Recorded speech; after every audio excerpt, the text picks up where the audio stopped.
Meus irmãos, a paz do Senhor Jesus, mais uma vez eu quero saudar a todos com a paz do Senhor, sim.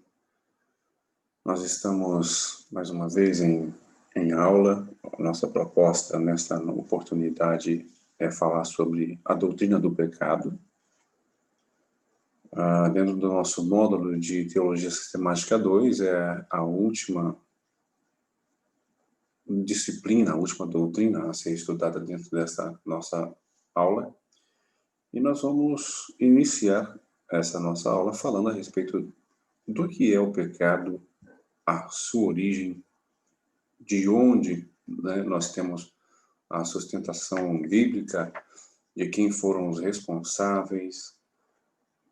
Vamos fazer uma análise bíblica sobre o pecado, a sua origem. Nós vemos no nosso livro e eu concordo com o livro, que o pecado é nada mais do que uma grande catástrofe cósmica, porque ele quebrou o processo daquilo que no princípio Deus havia intentado para o homem. Lá nos mais distantes tempos da Bíblia, além da experiência humana, o pecado se tornou uma realidade. Uma criatura de Deus, o que a Bíblia vai chamar de antiga serpente, o grande dragão, Satanás, o diabo. Ele intentou no seu coração ser igual a Deus. E ali é que vai originar o pecado. Nós vamos encontrar na Bíblia várias nomenclaturas e nós vamos ver elas dentro da nossa aula.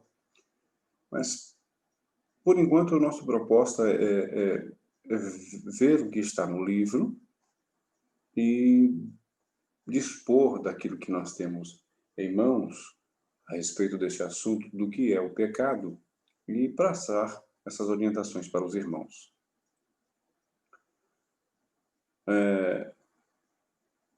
A Bíblia vai mostrar, no livro das origens, o livro do Gênesis, no livro do princípio, de todas as coisas, como surgiu o pecado. Está registrado a queda do homem em Gênesis capítulo 3. Mas nós vamos ver que para esse acontecimento, houve algumas minúcias, algumas coisinhas pequenas dentro da nossa ótica. É claro que para a humanidade isso foi uma grande catástrofe, e essas minúcias a gente vai estar observando dentro da nossa aula. O diabo, ele tem andado e pecado, né, assassinando homens desde o princípio, e cometido, né, ao homem, seduzido o homem a também, como ele, se rebelar contra Deus. O pecado, por isso, também não deixa de ser uma rebelião. Quando no princípio a Eva foi enganada pela serpente,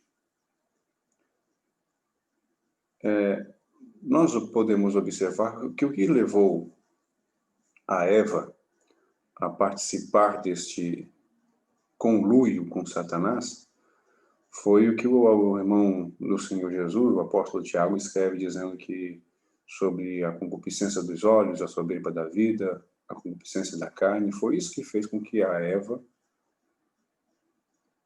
ludibriada pela serpente, apanhasse o fruto e comesse. A Eva, nesse caso, né, em questão, vai estar sendo enganada pela serpente. Porque, ou qual foi o ardil do maligno? Ele pegou a palavra de Deus, como ele sempre faz, ele distorceu a palavra, e a Eva acreditou. Ele tentou o Senhor Jesus também lá no deserto da Judéia, em Mateus 4, com essa mesma premissa de apanhar o Senhor Jesus na distorção da palavra. Só que o Senhor Jesus, ele conhece, porque ele é o Senhor da palavra, e o embate entre Jesus e o nosso adversário e Satanás se dá baseada nas respostas de Jesus, em todas elas no livro de Deuteronômio. E nós estamos vendo nos dias atuais que ainda permanece esse engodo do maligno de tentar os servos do Senhor, distorcendo a palavra. Então, desde o princípio da igreja até os dias atuais, o maligno, ele intenta e continuará intentando contra os filhos de Deus, contra os servos do Senhor, com a palavra do Senhor Deus de forma distorcida. É bom atentarmos a isso para não incorrer no pecado de Eva, de ser enganado e se deixar seduzir pelo pecado que tão de perto nos rodeia. O Adão, aparentemente, ele foi conivente, ele pecou de forma consciente. Ele não foi enganado, Deus já tinha o avisado de que não era para comer. Ele estava orientado a respeito disso. Aqui eu vou deixar minha opinião, respeitosamente, gostaria que os irmãos entendessem que é a minha opinião. Ele, por amor a Eva, ele comeu do fruto. E Deus sabia perfeitamente que o homem haveria de cometer essa infração. É possível que Adão tenha recebido do próprio Deus a proibição de comer da árvore e que Eva a tenha somente ouvido através do seu marido, conforme Gênesis 2:17 e como referência 2:22 do nosso texto bíblico. 2:17 da palavra do Senhor Deus diz que o Senhor ordenou ao homem dizendo que de toda a árvore do jardim comerás livremente, mas da árvore da ciência, do bem e do mal, dela não comerás, porque no dia em que dela comeres, certamente morrerás. Esta foi a ordem que o Senhor Deus deu a Adão. E depois, verso 22 do capítulo 2, o Senhor vai trazer a Adão a mulher. Então, usando esse pressuposto, a Eva não sabia dessa orientação da parte de Deus, mas sim do seu próprio marido que havia avisado. Bom, Adão, portanto, tinha mais responsabilidades diante de Deus. E a Eva era mais suscetível, né, aos ataques de Satanás. Talvez seja essa a explicação da ênfase que a Bíblia atribuiu ao pecado de Adão, lá em Romanos, capítulo 5, quando Paulo discorre a respeito desse fato. E a responsabilidade, a culpa, tudo caiu nas costas do Adão. Tanto é que a Bíblia vai tratar a queda do homem como o pecado de Adão, e não de Eva, embora a Eva tenha comido do fruto, ou tenha praticado o ato infracionário primeiro. O primeiro pecado da humanidade abrangeu a todos os demais seres humanos. A afronta e a desobediência a Deus, o orgulho, a incredulidade, desejos errados, o desviar de outras pessoas, assassinato em massa e a submissão voluntária ao pecado foi a consequência desta afronta que Deus sofreu com a queda do homem. Nós vamos encontrar no nosso livro textos que mostram que a condição do homem era perfeita diante de Deus. Deus tinha prazer em estar com o homem, na sua coroa da criação. Deus tinha o desejo de estar todas as tardes com o homem. Tanto é que a Bíblia revela que, na viração do dia, o Senhor Deus vinha conversar com o homem. E quando houve a separação, foi muito trágica. A consequência trouxe catástrofes para o homem, para a natureza, consequências drásticas para o ser humano, para o mundo recém-formado, recém-organizado. Nós vemos que o Senhor Deus, ele não tem por conta da sua justiça, ele não tem essa condição de suportar o pecado, porque ele é santo, ele é justo. A sua justiça o impede de tolerar, de suportar o pecado, porque ele é um Deus reto, é um Deus de justiça. Esse senso de moralidade de Deus não permite que o que é errado esteja em sua presença.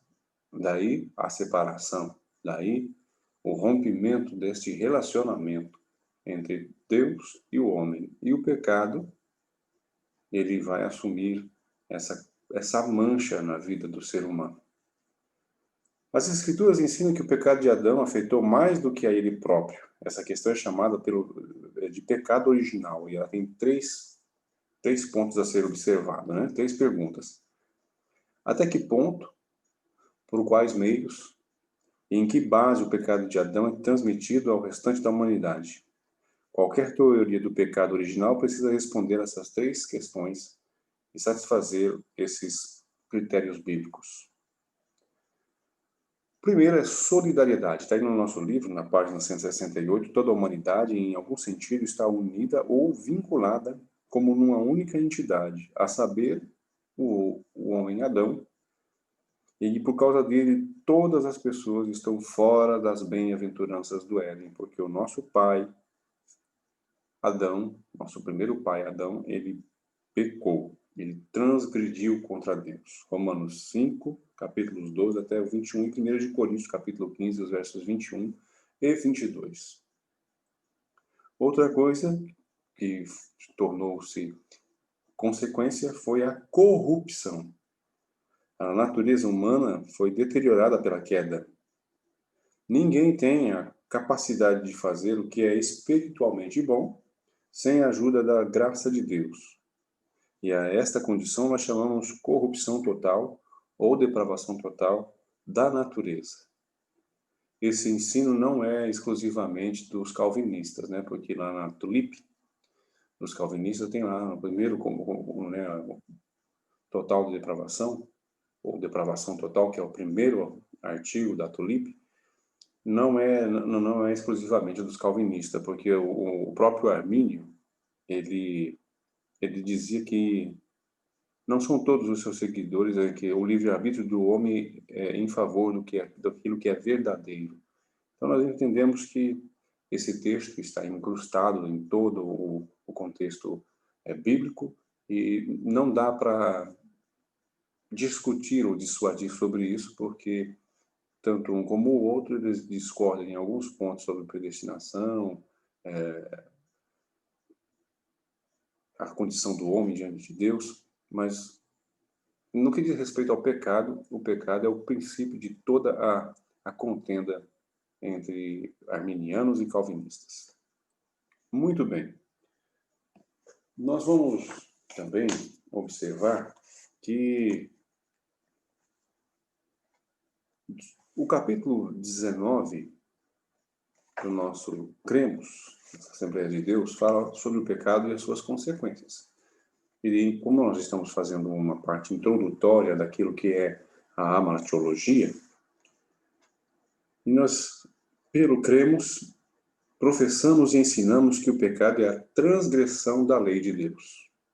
Porque o pecado é a transgressão da lei. Primeiro de João, primeira epístola universal de João, capítulo de número 3, o verso 4. É a quebra do relacionamento entre o ser humano e o seu Criador. É o relacionamento quebrado do homem com Deus. E os conceitos bíblicos para designar pecado são bastantes, e eu vou citar alguns aqui. Rebelião, desobediência, incapacidade espiritual, falta de conformidade com a palavra de Deus, com a vontade de Deus, uma disposição ou conduta ou corrupção inata dos seres humanos, porque Eclesiastes 7:20 diz que não há homens justos sobre a terra, nenhum que faça o bem e que nunca peque. Romanos 3:23, porque todos pecaram e destituídos estão da glória de Deus. Um dos pais da igreja, Atanásio, também conhecido como o pai da Bíblia, ele dizia que o pecado é a introdução dentro da criação de um elemento desintegrador que conduz à destruição e que somente só pode ser expelido por meio de uma nova criação. Daí a necessidade do novo nascimento. A universalidade do pecado, ela é confirmada em toda a Bíblia e comprovada pela própria experiência humana. Portanto, o pecado é uma realidade e não há como fugir dele. E ele é um fato inerente a todos os homens. Não tem como fugir. O ser humano já é formado sob o jugo do pecado, conforme o Salmo de número 51. Já é concebido por um ato pecaminoso. E não há ninguém isento a essa condição. Os termos genéricos para pecado, ele aparece no antigo hebraico, né, na língua do Antigo Testamento, no hebraico antigo, e é um substantivo que quer dizer ratá. Quer dizer ratá. É a primeira vez que nós vamos encontrar essa palavra lá em Gênesis 4 e 7. Gênesis 4 e 7 vai dizer a respeito do nascimento de Caim e Abel. O Senhor Deus vai dizer a Caim: por que te iraste e por que descaiu o teu semblante? No episódio em que Caim mata Abel, o Senhor vai mostrar o ato do pecado. E aí, no texto original, essa palavra ratá é que está aí em Gênesis 4 e 7. Se fizeres o bem, não haverá aceitação para ti, e se não fizeres bem, o pecado jaz à porta, e para ti será o seu desejo, e sobre ele dominarás. Trata-se aqui de uma ação do pecado sobre Adão. Uma livre tradução desta parte do versículo seria: o pecado está de tocaia, junto à porta, o seu desejo é te possuir, mas você deve dominá-lo. Deus retrata o pecado como uma força tentadora que, de modo semelhante a uma fera ou um demônio, está pronto para atacar e devorar. Por outro lado, Deus também concede aos seres humanos a capacidade de vencer, de resistir ao pecado, quando nós nos submetemos à palavra do Senhor Deus, que, por sua graça, Ele nos dá a condição de vencermos. É do ser humano a opção de ceder ao pecado ou vencê-lo. Essa condição é do ser humano, ceder o pecado ou vencer, conforme Romanos capítulo 6. Nós vemos esse comentário na Bíblia de Estudo Pentecostal do pastor, do doutor Donald Stamps. Muito bem. O pecado tem esse sentido também de errar o alvo. Errar o alvo. Errar o objetivo. Deus constituiu o homem com um propósito e o homem, por ocasião da sua rebelião, ele não acertou o objetivo, não conseguiu acertar o alvo. Também há no livro que nós estamos usando, a diretriz que aponta para Juízes, capítulo 20, 16, onde ali a tribo, né, havia os atiradores que com uma funda acertavam um cabelo a 700 metros e não erravam. Essa palavra não erravam ali também é proveniente do verbo ratá. E Provérbios 19, 2, onde o autor sagrado diz que aquele que erra o alvo é o precipitado. Quem é precipitado é aquele que erra o alvo. Mais uma vez, a palavra no original, ratá. O segundo termo é o seu correspondente grego. Nós vemos aqui no Velho Testamento que o pecado já é desde tempos imemoriais. No Novo Testamento, essa palavra, ratá, vai ser traduzida para amártia. Daí a nossa doutrina chamar-se amartiologia. Tem uma conotação, embora seja sem conotação moral no grego clássico secular, aparece com esse sentido no Septuaginta e no Novo Testamento. Mateus 12:31 diz que todo pecado e blasfêmia se perdoará aos homens. O pecador erra o alvo ou o objetivo de vida que Deus coloca diante dele. Deus traça um plano, o sujeito não consegue, ele não acerta, ele não prospera, é onde ele erra o alvo e é onde ele não consegue, é onde ele peca contra Deus. Ainda existem algumas outras nomenclaturas que a Bíblia dá para o pecado, como transgressão, impiedade, maldade, perversidade, engano, sedução, iniquidade, injustiça, incredulidade. Observem que essas palavras estão pautadas dentro do caráter humano, dentro da moralidade humana. O desvio dessas condutas faz com que o homem se torne um pecador inveterável.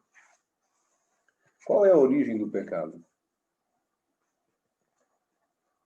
Como disse no princípio da nossa aula, o pecado ele já existia mesmo antes da criação.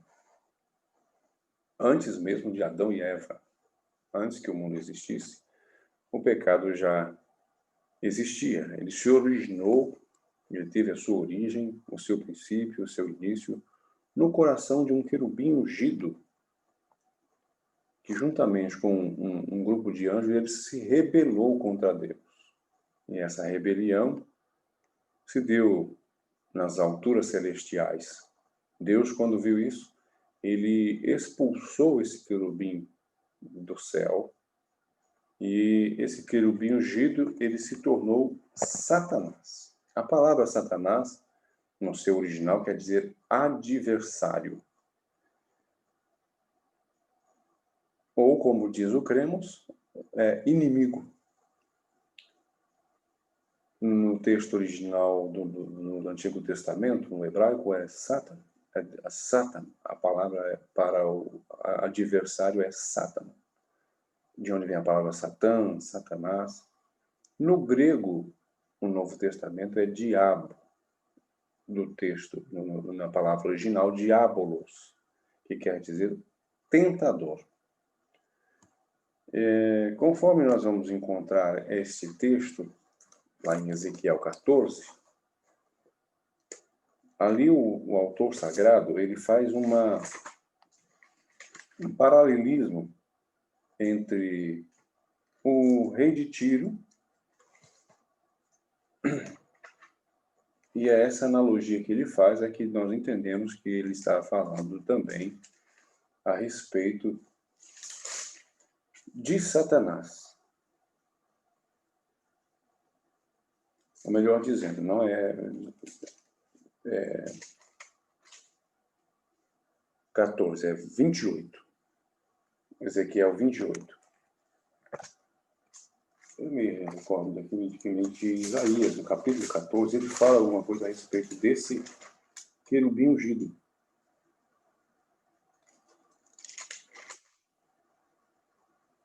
Ezequiel 14, ou melhor dizendo, Isaías 14, do capítulo 12 até o 20, também reporta-se a Satanás lá na eternidade, antes da criação do mundo. Portanto, nós temos na Bíblia dois textos que mostram a origem do pecado. O primeiro está em Isaías, capítulo 14, do verso 12 até o verso 20. O segundo é Ezequiel, capítulo 28, onde nós vamos encontrar a Bíblia fazendo essa explicação, usando uma analogia a respeito do rei de Tiro, mostrando para nós que quem era, na verdade, ali o rei de Tiro, mesmo porque nesta passagem de Ezequiel 14, 28, nós vamos ver que o rei de Tiro, se observarmos bem o texto, ele não tinha a menor condição de estar usufruindo ou tendo esse poderio todo que ele intentou no seu coração. E essa lamentação sobre o rei de Tiro, ela é uma referência velada a Satanás como o governador verdadeiro de Tiro. Então, nós encontramos o autor do pecado na eternidade. Aquele anjo, aquele querubim ungido que se tornou adversário. Quanto aos anjos que se rebelaram, eles foram também, sentenciados por Deus e destituídos do soma, do corpo. Tornaram-se só alma e espírito. Eles não possuem corpo. E esses anjos caídos, esses anjos que se rebelaram, se tornaram os demônios. Entendemos que a primeira manifestação do pecado aconteceu na esfera angelical. O pecado não é causado por Deus. Deus não é o autor do pecado. Ainda que alguns segmentos religiosos, ainda que algumas doutrinas heréticas que surgiram no decorrer da história, dizendo que Deus era o autor do pecado, Deus não é o autor do pecado. Porque, conforme Tiago 1,13, ninguém ao ser tentado diga: sou tentado por Deus, porque Deus não pode ser tentado pelo mal e ele mesmo a ninguém tenta. Deus, portanto, está longe de toda impiedade e de injustiça. Como disse ainda há pouco, Deus é justo, Deus é correto. Deus, ele abomina o pecado. As pessoas são tentadas quando atraídas e enganadas pela sua própria cobiça. E quando a cobiça é concebida, dá à luz o pecado. Essa expressão é aquilo que citamos a respeito de que Eva foi seduzida e enganada.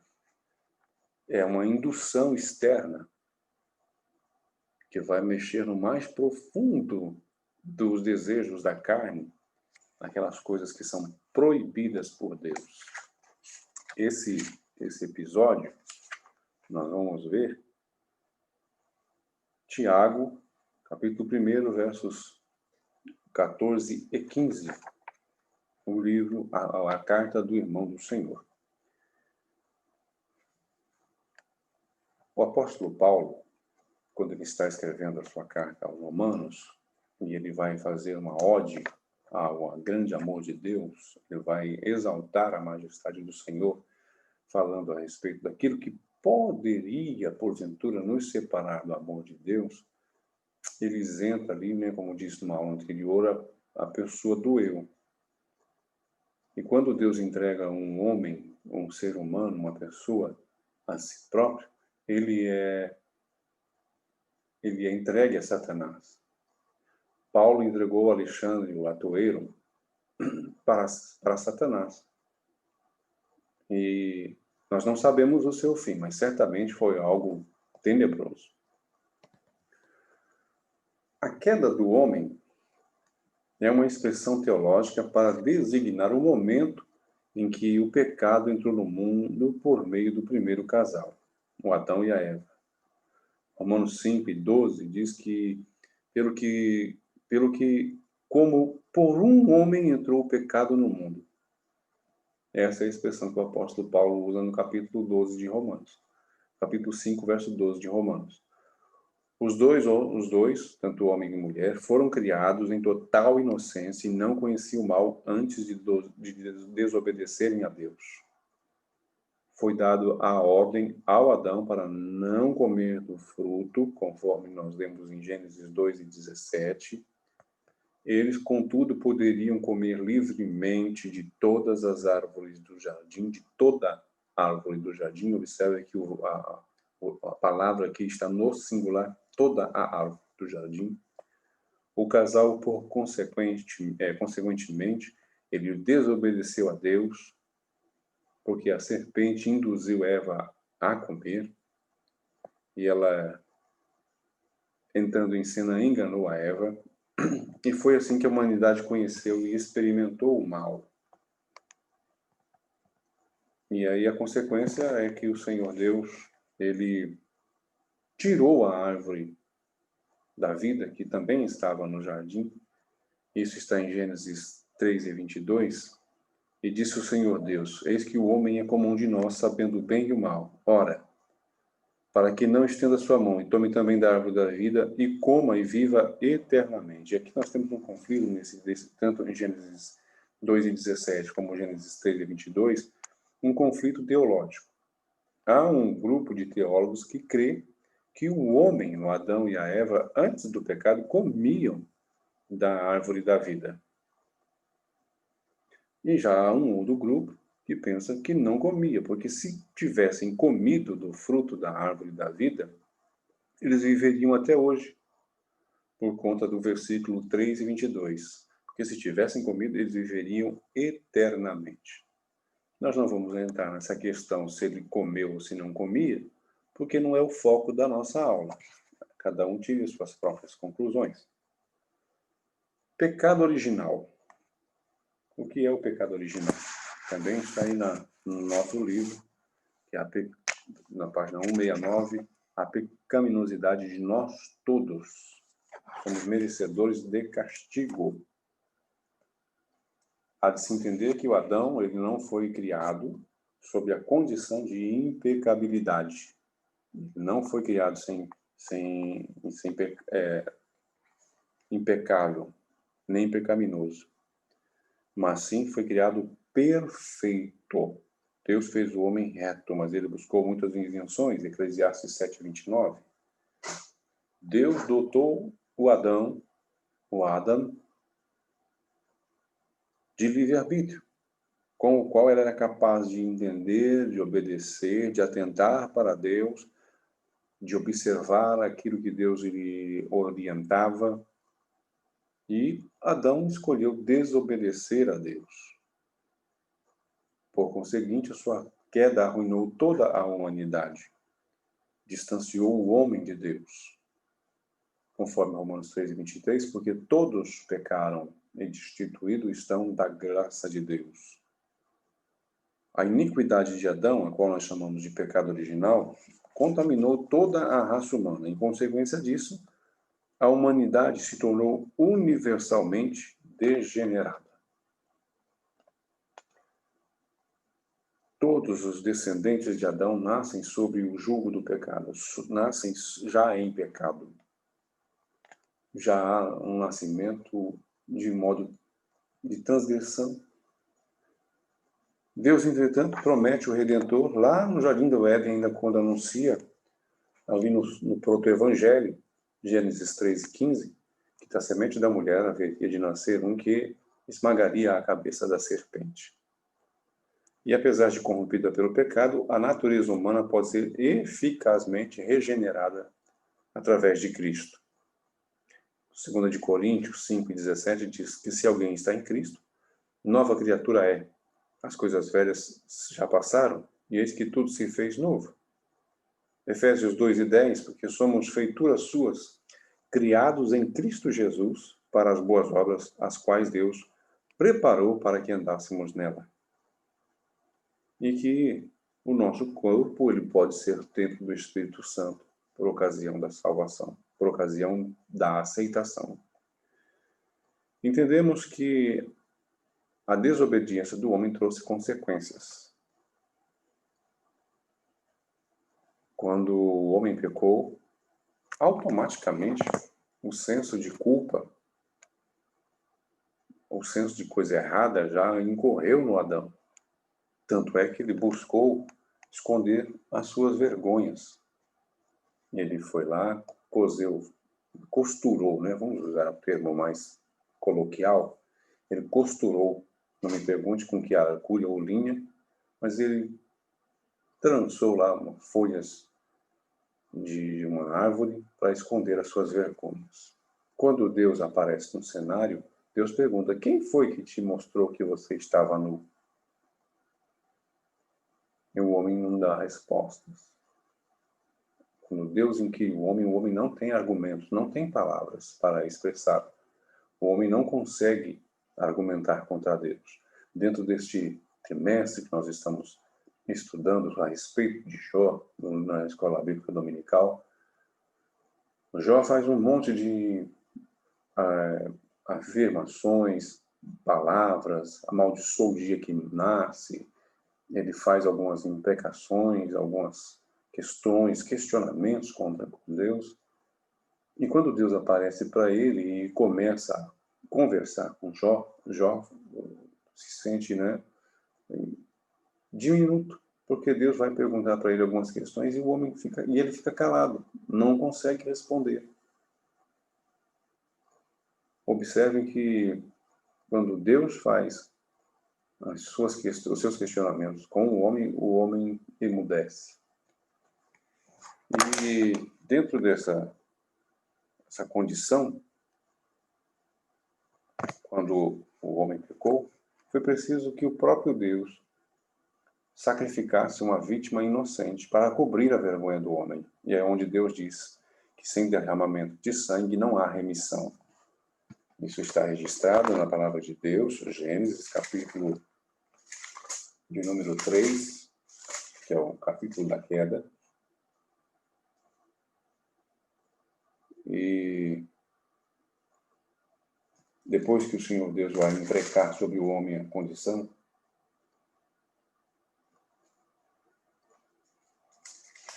da consequência do castigo do homem,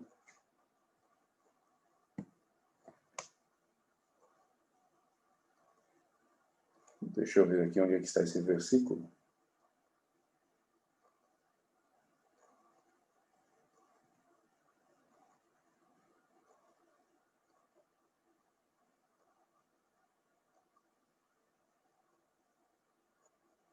O verso 7 vai mostrar que eles costuraram folhas de figueira e fizeram para si uns cintos. E ouviram a voz do Senhor Deus que passeava no jardim pela viração do dia, e o Adão se escondeu, e a sua mulher também se escondeu da presença do Senhor entre as árvores do jardim. Eles talvez não tivessem noção do conhecimento de Deus, da onipotência de Deus, né? Deus é todo-poderoso e da sua onisciência, onipotência, capacidade de estar em todos os lugares.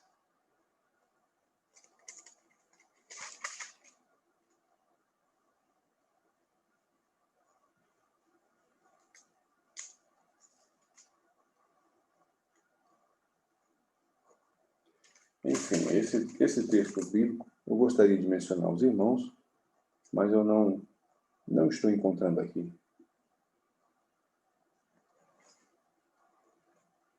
Nós vemos que o Senhor Deus, Ele mesmo criou um meio para cobrir novamente o homem, para religar, para trazer de novo este elo que havia acabado de ser quebrado. Ele estabelece uma condição para cobrir o pecado, o derramamento de sangue. O Senhor Deus, ele mostra a corrupção do homem. E por mostrar a corrupção, ele mostra também o meio pelo qual o homem se torna justificado diante do Senhor através do sangue. E nós sabemos que é o sangue de Cristo que foi derramado na cruz do Calvário, milênios depois, que nos fez de novo, que nos religou, que nos promoveu o religar e a religião de volta para com Deus. No nosso livro, existem vários assuntos a ser tratados. Eu gostaria de mencionar aqui a salvação das crianças, embora as crianças sejam consideradas pecadoras e, portanto, passíveis do inferno, isso não significa que elas serão realmente mandadas para lá. Nós não vamos entrar no mérito também do purgatório infantil, que é uma doutrina católica, mas nós vamos ficar com aquilo que nós temos. E o que é que nós temos? O livro traz aqui ele traz algumas especificações a respeito dessa doutrina. E várias delas têm alguns diferentes mecanismos para a salvação de algumas das crianças, ou de todas as crianças, porque dentro do calvinismo existe a eleição condicional. o batismo das crianças também dentro do sacramentalismo da Igreja Católica, porque a criança não podia morrer pagão, porque senão ia para lá o limbo das crianças, uma espécie de purgatório infantil. E isto era uma doutrina católica, tanto é que as crianças não podiam morrer pagão. Até hoje a Igreja Católica, né, o catolicismo, faz esse batismo por aspersão ainda quando a criança é pequena e não tem capacidade de discernimento da sua condição moral diante de Deus. Nós, né, só batizamos, nós na Assembleia de Deus batizamos a partir dos 12 anos, quando já tem uma idade propícia para entender o que é certo e o que é errado. Mas isso é um dogma da nossa igreja. Nós também não temos a menor condição de saber quando é que começa a fase termina, ou melhor dizendo, a fase da inocência. A fé pré-consciente é demarcada na página 170 do nosso livro. A presciência de Deus, de como essa criança teria vivido, são alguns dos argumentos que são usados. A graciosidade específica de Deus para com as crianças. E, de qualquer maneira, podemos estar certos de que o juiz de toda a terra, ele faz tudo com justiça. Gênesis 18 e 25. Isso é certo. Deus faz tudo com justiça. Então, nós, no nosso entendimento, na nossa mente humana, podemos pensar que o Senhor Deus, ele sabe o que faz. Então, no que diz respeito à situação das crianças e dos recém-nascidos, o nosso credo diz que até os bebês recém-nascidos e as demais crianças que ainda não conheceram experimentalmente o pecado, já possuem uma natureza pecaminosa. O Senhor Jesus, porém, quando se referiu à situação das crianças, afirmou que das tais é o reino de Deus. Mateus 19:14. Quando os discípulos impediam as crianças de estarem chegando perto de Jesus, Jesus disse, olha, não os estorveis, deixar vir a mim os pequeninos, porque dos tais é o reino de Deus. Em relação à responsabilidade pessoal, o nosso cremos diz que e considera que algumas crianças se desenvolvem no aspecto moral mais cedo do que outras, e que a Bíblia também não define uma idade certa para isso. Então não é possível atribuir a culpabilidade das crianças até que elas façam o bem ou o mal de forma consciente. Entendemos também que a obra da redenção, realizada pelo Senhor Jesus em favor de todas as pessoas, proveu a salvação aos que vierem a falecer em mais tenra idade. É o caso, por exemplo, do aborto. Marcos 14, 10 e 14 diz que dos tais é o reino dos céus, é o reino de Deus. Entendemos com base nessas palavras que as crianças elas não serão condenadas e nem estarão perdidas caso morram antes de terem condições morais e intelectuais de poderem responder conscientemente ao dom gratuito de Deus, conforme Romanos 6 e 23. E o Senhor Jesus mesmo, ele apresentou as crianças como um exemplo daqueles que herdariam o reino de Deus. Então, logo, essa condição de pecado sobre as crianças, não dá para precisar qual é a idade correta, qual é a idade que podemos asseverar alguma coisa, porque não há segurança quanto a isso. Bom, meus irmãos, nós vamos discutir mais assuntos a respeito de amartiologia no nosso próximo encontro. Quero desejar aqui a todos vocês que continuem estudando, tenham uma boa aula. O nosso livro ele é bom, mas é sempre bom buscar outras fontes confiáveis a respeito desse assunto de amartiologia, mesmo porque é uma doutrina, né, uma doutrina basilar da nossa fé cristã. Que Deus em Cristo abençoe a todos, em nome de Jesus.